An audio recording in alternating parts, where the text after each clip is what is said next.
was Representative John Faircloth. Now in his second term representing Guilford County, Mr. Faircloth was born and raised in Greensboro and has served and protected citizens in this city for nearly 40 years. First as a member of the United States Army Reserve, the Greensboro Police Department, and then as Chief of Police for both the cities of Salisbury and High Point. Representative Faircloth was also elected to the High Point City Council, serving as Mayor Pro Tem, and worked for many years for the North Carolina Department of Justice. Representative Faircloth graduated from Greensboro High School, now Grimsley High School, which is one of the top 100 rated high schools in the country. He also graduated from Guilford College, where he earned 2 degrees in management.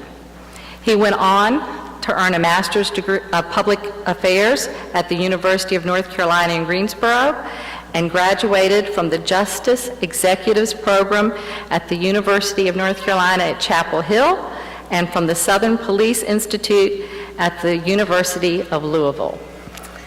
When I had the first honor of meeting Representative Faircloth, I went to my friends and colleagues and said, "Tell me something about Representative Faircloth. What matters to him? What does he care about?"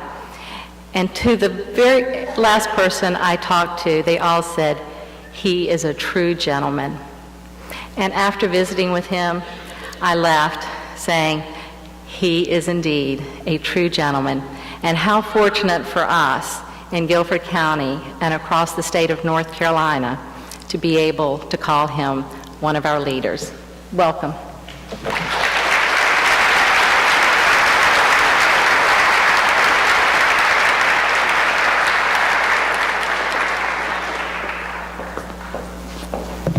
Good morning. Welcome to North Carolina, to Guilford County, to the greater Greensboro area, to the, many of us like to call it the Piedmont Crescent area of our state. I hope you're finding your way around here okay. We're so glad to have you. And we're always welcome visitors. Just a plug for my current resident city of High Point. Once a year we have 75,000 folks come in the fall and 75,000 more in the spring for the furniture market. So all the furniture that's being sold in your stores back home probably found its way through High Point somehow. So welcome here. I want to point out a couple of things about this area that you may not be aware of. If you go back in the history of our country, back in the old days, 1700s, this was gold mining territory. I don't know how many of you knew that. A lot of our residents don't even realize that. Before the big California gold rush, this is where gold was mined. In fact, just a few miles from here, there are still holes in the ground that have gold down in there somewhere. And if you go down in those holes and you dig hard enough and you do enough work, you can find little nuggets of gold. And it's just as good a gold as there is in California or Alaska or anywhere else. The point is, though, because it's already been mined, what's left there is hard to get to. It's sort of like what we try to do when we're working with children and we have obstacles that get in our way. Sometime we take a turn and go to an easier route instead of digging on down where the real gold is. And for me, that's a very important point as we work with children in our lifetime. When I was a new chief over in Salisbury, I went and sat down at my desk for the first day. And as anyone coming into a new job, I was young at the time, and I was really strapping and ready to go and had all the answers, I thought. And I sat at that desk, and I looked down, and there were drawers on the left and drawers on the right and a drawer in the center. And I wondered what was in those drawers. What happened to the guy that was there before me? So I began opening the drawers, and in one of the drawers, I found 3 envelopes with a rubber band around them. And on the top envelope, it said, "Welcome as the new chief of police. Times will be good for a while. There's a honeymoon period. And then after the honeymoon period, you'll begin to find that the people you thought liked you don't necessarily like you anymore. And the media that welcomed you to town so warmly no longer ask you the same questions that are easy to answer. So when you get to that point and you feel like things are about to break apart, open envelope number 1. So I put them back in the drawer and said, oh, not me. I can handle this. I don't know what that guy was doing, but I can handle this. Well, a few months later, I reached down to get envelope number 1. And I opened it up and it said, now that things have gotten to the real normal, you've got to do something to get folks' attention. Announce a reorganization. You're going to reorganize the department. I said, hey, that's a good idea. I announced a reorganization. The media came. The citizens came. They listened. They smiled again. I moved a couple of folks around, changed a couple of titles, and the reorganization was done. And it carried me some more months down the road. And then lo and behold, things sort of got in the doldrums again. People weren't smiling. I reached down for envelope number 2. It said, I told you it was going to be this way. Now announce a community policing project. I thought, well, okay, I'll see what I can find out about that. I started reading up a little bit. I announced that we were going to have community policing. And the community and the police department were going to join hands and sing Kumbaya, and all was going to be well. Oddly enough, the reporters came back around. The citizens came around. Everybody smiled again. And that carried on for a while longer. Then when we got to the 3rd step, and people began not to smile again, I reached for the envelope number 3, opened it up, and it said, write 3 letters.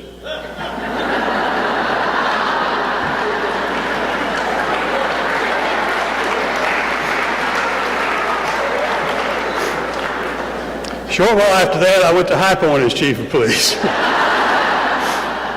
I managed to do something right there. I stayed there for 17 years and retired in 1992. And you've heard something about what I did after that. I love working with the public. I love challenging problems. And I don't know of any problem any more challenging than the ones we have trying to teach our young people to get along in this world and gather the knowledge and the things they need to get them through life to be successful. Everyone sitting in this room had somebody that helped them along the way, probably many people that helped them along the way. I can look back to where my greatest help started. My mother died when I was born, so I was raised by my grandparents. They were the great start that I had in life. And so many other folks along the way, for all of us, helped us get there to where we are and are still helping us as we every day put our thoughts together trying to move on. 2 points I'd like to make in the time that I have with you here. I have constituents, particularly parents, who are very concerned about the systems that serve them and their children, and how those systems work or in too many cases don't work. And what my constituents tell me is what we need to have is the right research and the right concern for the particular problems to find the probable answer and then to join in and make that answer work.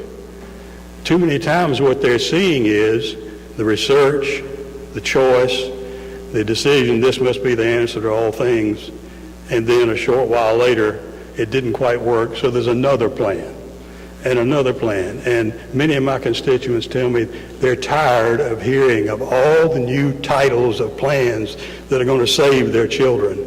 They just want us to get to work and do the job. And I think that's a point we all ought to take in mind and when we're thinking about how we serve the children in our society. Let's make sure we do enough work to get the decisions right, and then let's have backbone enough when the complaints start coming, have backbone enough to keep working until we are a success at what we're doing. I think Smart Start is way ahead of a lot of other programs in doing what my constituents want. So I commend you, but I urge you, don't let down your guard. Stay committed. The last thing I want to mention is that I have a passion for criminal justice. That's been my life, and that's what I address mostly in the General Assembly. I tend to be the go-to person with criminal justice matters. But I've recently found, and Cindy mentioned this, I recently found out about something that really caught my attention. And it's sort of a blending of teaching children and criminal justice. And what this is the fact that we now know that so many of those pregnant women who are carrying children and are using drugs are holding back the development of the brain of their children. So when they are born, they're already behind and will probably stay behind the rest of their life. Now, when I heard that, and when I heard that they can tell when that baby's born with a fecal sample whether or not the mother was using drugs, so we can find that out now. But how do we address it? And the challenge that I'm facing, and I don't know what the answer is going to be, but this is one of those things that we're going to have to face in society.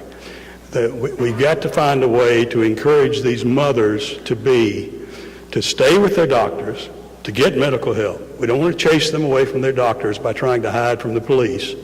So we can't just pass a statute that says don't use drugs or you'll go to jail. That won't work. So what the answer is to that problem, I can't tell you yet. But I can tell you it is a challenge, it is a problem, and we're going to have to be working on that along with so many other problems that we have in society.